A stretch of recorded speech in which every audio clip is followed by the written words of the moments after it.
자, 첫 번째 문제 보죠. 가시계에 볼 수 있는 모습으로 적절한 것은 이라는 문제가 나왔네요. 환수된 황제지보 특별전시전. 우리 박물관에서는 고종이 황제로 즉위한 대한제국에 대한 설명이 되죠. 1897년에서 1910년까지 대한제국 시기가 되는데요.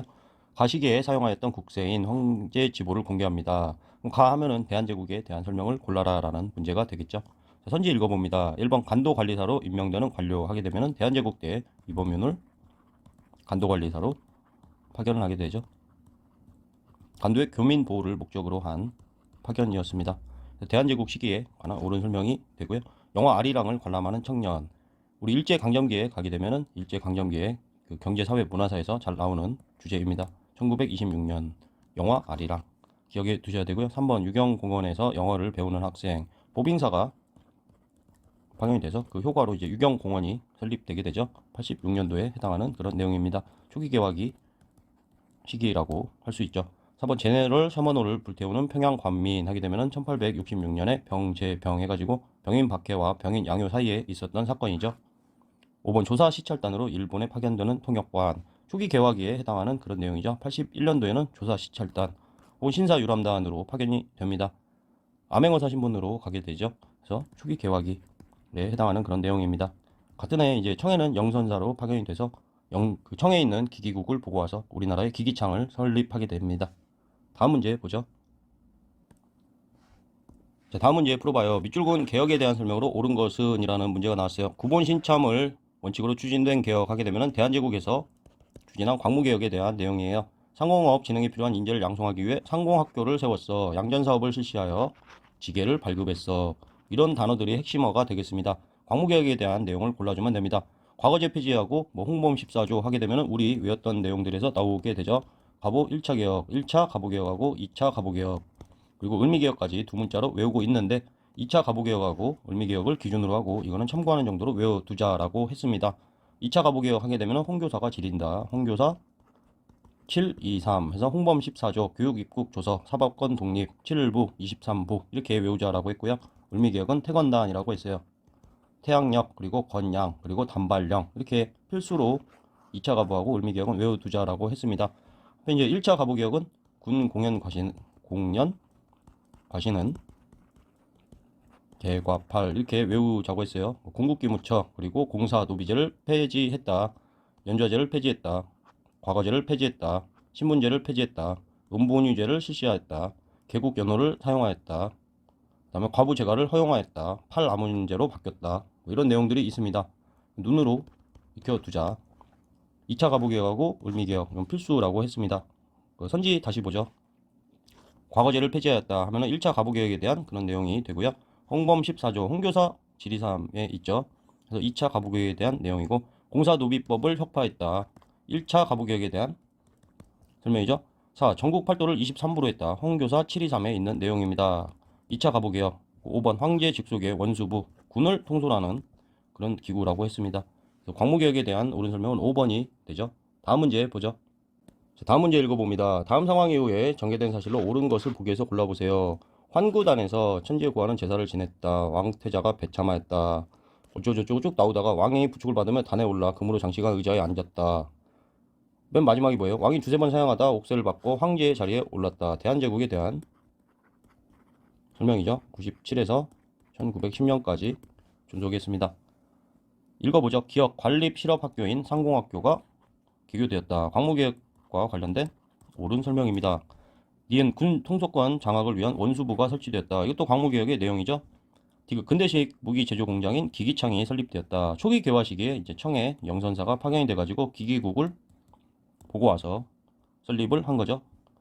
리을 서양식 근대 교육기관인 유경공원이 세워졌다. 이것도 초기에 해당하는 거죠. 미국의 보빙사가 파견이 돼가지고 유경공원이 설립되게 됩니다. 그래서 옳은 거는 기억 니은이 되는 평이한 문제예요. 유경공원은 이제 86년에 세워지게 되고 기기창은 83년에 세워지게 되죠. 유경공원에 헐버트가 교사로 왔다 정도 외워두면 되겠습니다. 평이한 문제예요. 다음 문제 보죠. 자, 문제 읽어봐요. 다음 대화 이후에 전개된 사실로 옳은 것은 며칠 전 폐하께서 황구단에 나가 황제로 즉위했다. 그럼 대한제국에 대한 설명이에요. 1897년에서 1910년까지 대한제국 시기입니다. 들었네. 어제는 국호를 대한으로 선포하셨다고 하더군. 자, 또 읽어봅니다. 전환국이 설치되었다. 전환국은 이제 화폐를 발행하는 건데 1880년대 초기 개화기 때 해당하는 내용이에요. 해상공국이 설립되었다. 이것도 초기 개화기 때 설립된 건데 이 보부상을 보호하는 그런 단체입니다. 보부상 보호. 이후에 이제 보부상은 한국협회가 돼서 보부상이 이제 관어상인들이기 때문에 끝까지 친정부 쪽으로 움직이게 됩니다. 이건 이제 독립협회를 해체하는데 기여를 하게 되죠. 3번 보빙사가 미국에 파견되었다. 82년에 이제 조미 수호 통상조약이 체결된 이후에 보빙사가 파견이 되죠. 돌아와서 이 영향을 받아서 유경공원이 세워졌다. 4번 조청 상민 수륙구역 장정이 체결되었다. 임재상에서 82년에 일어난 임오군란의 효과로 재물포조약하고 조청 상민 무역구역 장정이 체결되죠. 5번 양전 사업이 실시되어 지게가 발급되었다. 뭐 계속 반복되는 대한제국 시기의 광무개혁과 관련된 내용입니다. 자, 이 중에 뭐 전환국이 설치되었다라고 하잖아요. 전환국이 이제 1883년에 설립되고 방문국도 이때 설립이 돼서 뭐 한성, 순보, 한성, 주보 이런 것들이 여기서 이제 나오게 되죠. 인쇄와 관련된 거다. 여기까지 뭐 암기를 해 두셔야죠. 이건 잘 나오는 내용이기 때문에. 다음 문제 보죠. 자, 마지막 문제 봐요. 가나 사이의 시기에 볼 수 있는 모습으로 가장 적절한 것은 이라는 문제가 나왔어요. 가를 읽어보니까 천지에 관한 제사를 지냈다. 왕태자가 배참하였다. 뭐 어쩌고저쩌고 하고 제례를 바쳤으므로 황제의 자리에 오르소서. 그럼 대한제국에 대한 설명입니다. 대한제국 하게 되면 1897년에서 1910년까지 존재하게 되죠.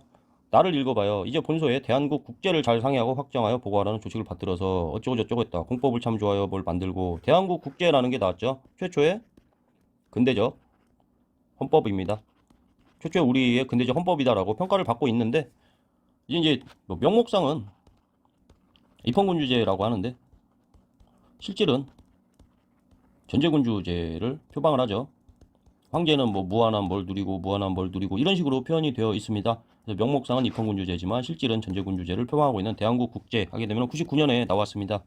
이건 약간 연도까지는 좀 잘 안 외우는 부분이기 때문에 대한제국만 우리 이건 좀 필수로 해야죠. 97년에 만들어졌다. 그래서 이 시기에 볼 수 있는 모습 하면은 약간 까다롭게 출제된 문제로 인지가 되는데 한능검이 그렇듯 선지를 읽다 보면 소거법으로 풀어낼 수 있는 정도가 나올 겁니다. 선지를 한번 읽어봐요. 영화 아리랑 하게 되면 1926년에 나운규 해가지고 계속 반복되는 선지이기 때문에 연도하고 다 기억을 해놔야 됩니다.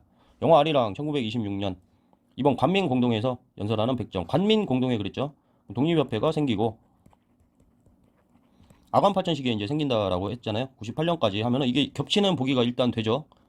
그래서 뭐 1번은 확연히 아니고 그래서 2번일 것이다인데 밑에도 읽어봐요. 소거법으로 풀 거니까 유경공원에서 영어를 배우는 학생 하게 되면 보빙사가 파견이 됐다가 들어온 이후에 86년에 생겨납니다.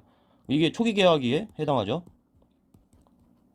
그리고 리을 경부선 기차를 타고 부산으로 가는 기자 경부선이라고 했어요. 우리 열차 하게 되면은 은하철도 999를 기억하자라고 했습니다. 대한제국 시기에 이제 콜브란하고 합작을 해가지고 한성 전기회사를 만들어가지고 최초의 전차를 세우게 되죠. 서대문에서 청량리까지 연도가 언제냐 전차라고 하면 은하철도 999다 1899년이 된다라고 했어요. 또 동시에 외우기가 참 쉽게 최초의 열차다 뭐 연결한다고는 볼 수 없죠.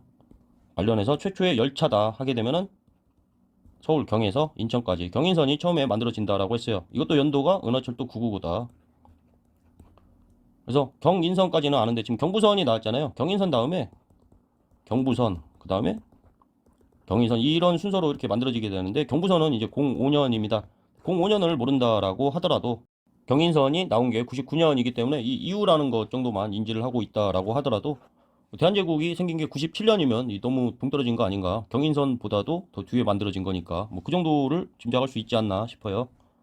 제일 좋은 거는 이제 대한국 국제가 99년이라는 거를 딱 기억을 하고 있으면 제일 좋겠죠.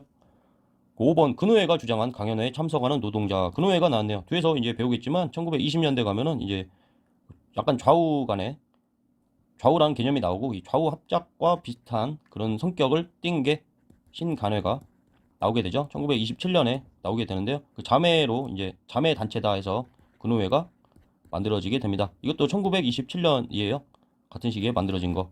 이 뒤에서 이 내용을 뭐 배울 거기 때문에 5번이 확실히 아니라는 걸 알 테고 그 뭐 2번하고 4번이 헷갈릴 수 있겠지만 당연히 광민 공동회를 뭐 뽑지 않나 독립협회가 존속했던 시기하고 겹친다라는 걸 딱 알기 때문에 그래서 뭐 소거법 가지고도 충분히 뭐 4번 정도나 약간 고려나 해봤을까 풀어낼 수 있는 문제가 아니었나 싶습니다. 제일 좋은 건 대한국 국제가 99년이다를 암기하고 있는 거겠죠. 여기까지 하겠습니다.